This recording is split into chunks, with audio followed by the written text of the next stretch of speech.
ଆପଣମାନଙ୍କ ଭଳି ମୁଁ ବି ଦିନେ ଭାବୁଥିଲି ଏତେ ହେଭି ମେସିନ୍ ୟୁଜ୍ କେମିତି କରିବା।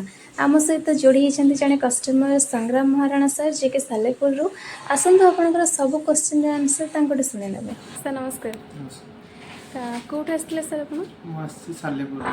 ଆଚ୍ଛା, ଆପଣଙ୍କ ନାଁଟା କ'ଣ? ସଂଗ୍ରାମ ମହାରାଣା। ଆଚ୍ଛା, ଆପଣ କେଉଁ ମେସିନ୍ ନେଲେ ଏବେ ଓମ୍ ଏଣ୍ଟରପ୍ରାଇଜେସ୍ରୁ? Single dies machine.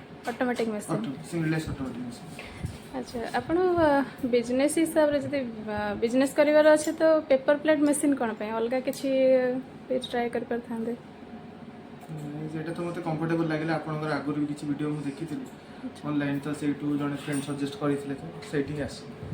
ଆଚ୍ଛା, ଆପଣଙ୍କୁ କେମିତି ଲାଗିଲା ଆମ ସର୍ଭିସ୍? ଆମ ଟେକ୍ନିସିଆନ୍ ମାନେ ଆପଣଙ୍କୁ ଠିକ୍ସେ ଟ୍ରେନିଂ ଦେଇଛନ୍ତି? ଠିକ୍ ଟ୍ରେନିଂ ଠିକ୍ ଠାକ୍ ଅଛି। ଆପଣ ଘରେ ଯାଇକି ଏବେ ଅପରେଟ୍ କରିପାରିବେ? ଦର୍ଶକମାନଙ୍କୁ କ'ଣ କହିବେ ପେପର ପ୍ଲେଟ୍ ମେସିନ୍ ବିଷୟରେ, ଯେଉଁମାନେ କହୁଛନ୍ତି କି ପେପର ପ୍ଲେଟ୍ରେ ଆମେ ବିଜନେସ୍ କରିପାରିବୁନି, ଆମର ଚାଲୁନି, କ'ଣ କହିବେ? ସେମିତି କିଛି ନାହିଁ। ଆପଣ ଆସିକି ଏଠିକି ଥରେ ଆସନ୍ତୁ, ୟାଙ୍କର ବ୍ୟବହାର ଦେଖନ୍ତୁ, ଜିନିଷ ଏଠୁ ନିଅନ୍ତୁ। ଜିନିଷ ବି ବହୁତ ଭଲ ରହୁଛି। ନେଲା ପରେ ଟ୍ରାଏ କରନ୍ତୁ। ଥରେ ଟ୍ରାଏ କଲା ପରେ ଆପଣ ଅଟୋମେଟିକ୍ ଜାଣିପାରିବେ। ଠିକ୍ ଅଛି ସାର୍, ଧନ୍ୟବାଦ।